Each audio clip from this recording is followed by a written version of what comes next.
next question is for Bianca and Dustin. So, what are some lessons that you learned from your last film? And sa tingin nyo na madadala nyo for this film?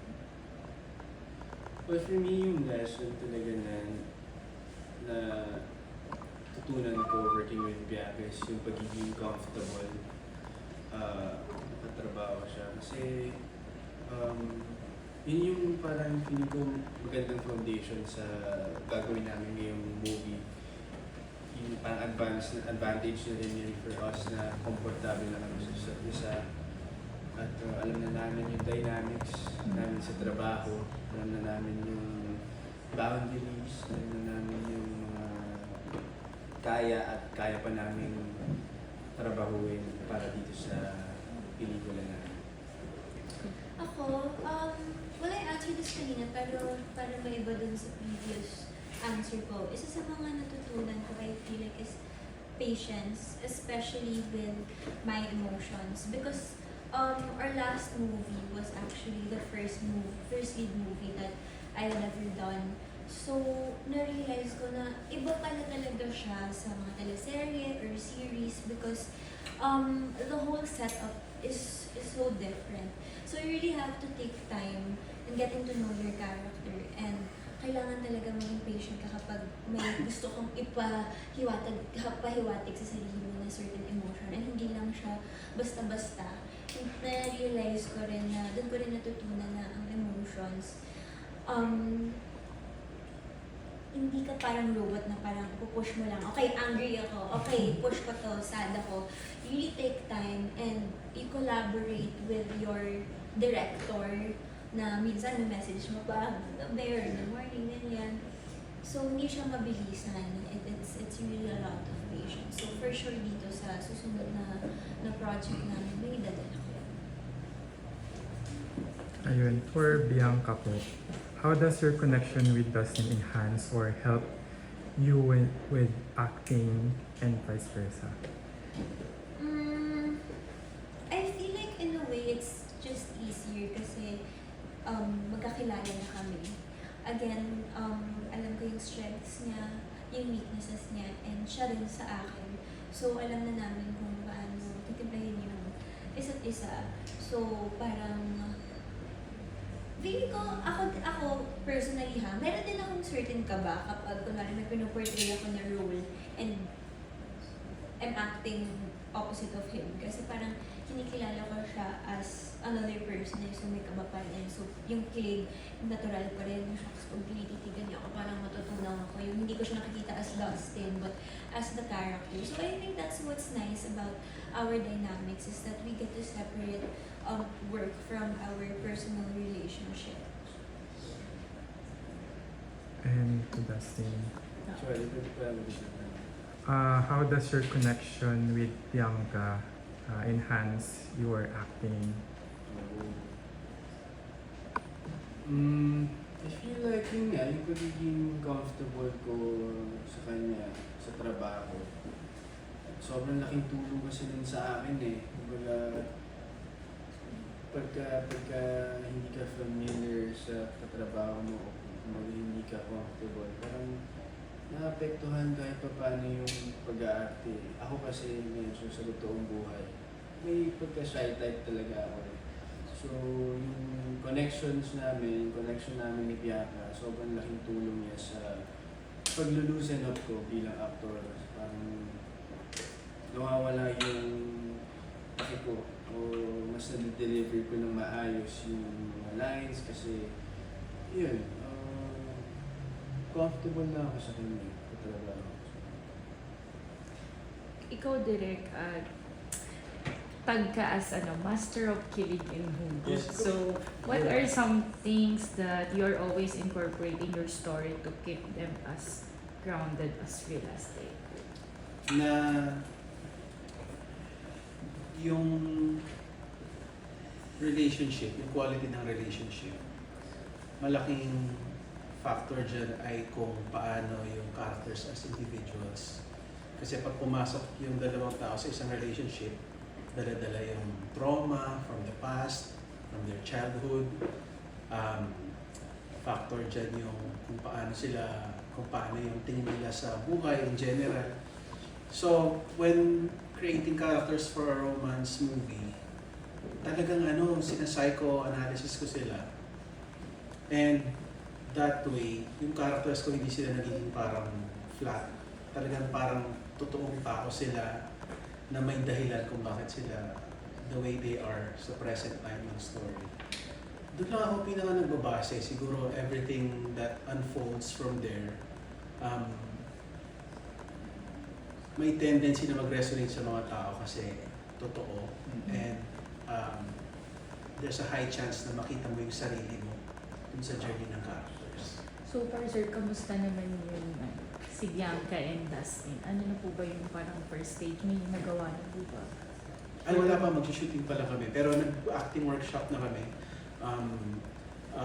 Doon sa acting workshops namin, talagang hinimay namin yung mga characters. I'm so glad na talagang, open talaga sila. Open-minded sila. They're very teachable. Tapos chill lang kami. Kumbaga, ako kasi pag nagdidirect, hindi naman yung parang director ako, artista kayo. So, para kaming magkakapatid lang, magtotropa. Very, yun nga.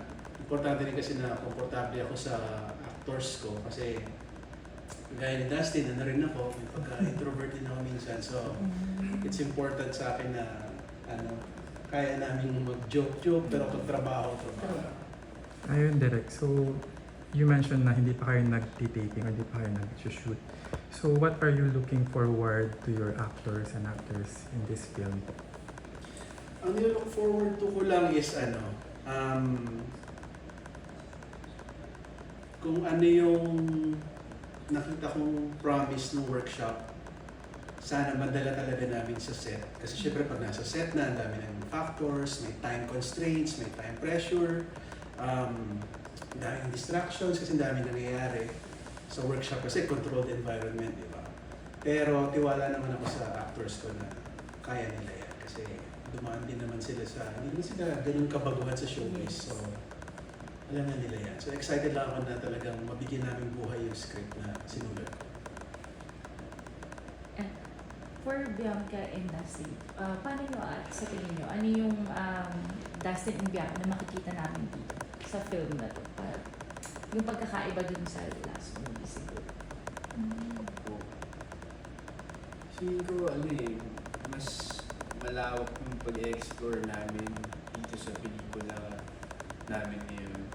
Mas buo yung storya, mas relatable yung characters or yung dynamics namin dito. Parang natutuwa nga ako kasi parang realistic talaga eh. Kumbaga yung nangyayari talaga sa totoong tao, gagawin namin sa isang pelikula. So, for me, mas masaya siya gawin, mas may puso, kumbaga buong-buo talaga yung story. Tsaka excited ako na kasi ito nga, kagaya na sinabi ni Direk, roller coaster of emotions siya eh. So, excited ako explore yung iba't ibang genres with Bianca. I think this time it's just closer to Dustin and I in real life. So, yun ang feeling kong entitled pa lang, diba? So, I think talagang, hindi lang siya closer sa amin, but I think a lot of people will be able to relate to it because, diba, Direk mentioned na sa kabataan, usually these days, diba, takot sila mag-commit, takot sila to jump into relationships because of the pain, or takot sila na mangyari sa kanila yung siguro nangyari sa parents nila or may trauma, I don't know. So, yeah, it's super relatable to both Dustin and I. So, Ayun, last question na lang for me. Can I add one Yes. descriptive word? Pero hindi ko i-detalya. Mas mapangahas sila dito. Gusto nyo ba kung mas mature ba? Or Yes. Ano po yun? Ano po, do you have like, do you have any other dream roles or dream projects in the future for Bianca and Dustin? Ako ba yan? Ay, so, For Bianca and Dustin, and you po din. well, ito, masasabi ko, isa to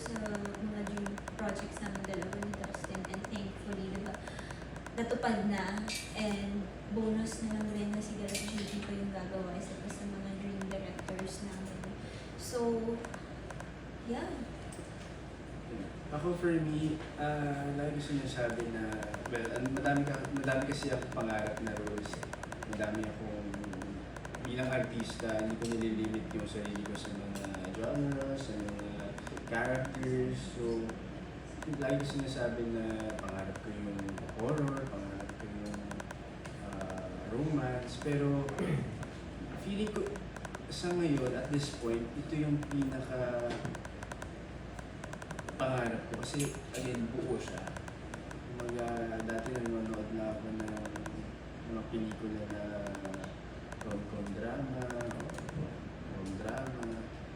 na Katniel. Ngayon, parang gagawa na ako ng isang pelikula na buo na talaga. So, yun ko, first time ko siya maka-unlock yung pangarap niya dito sa pelikula namin. Ikaw, Direk, meron ka bang dream actor? Sa lahat ng ginawa mong pelikula, meron ka pa bang pinapangarap na i-direct?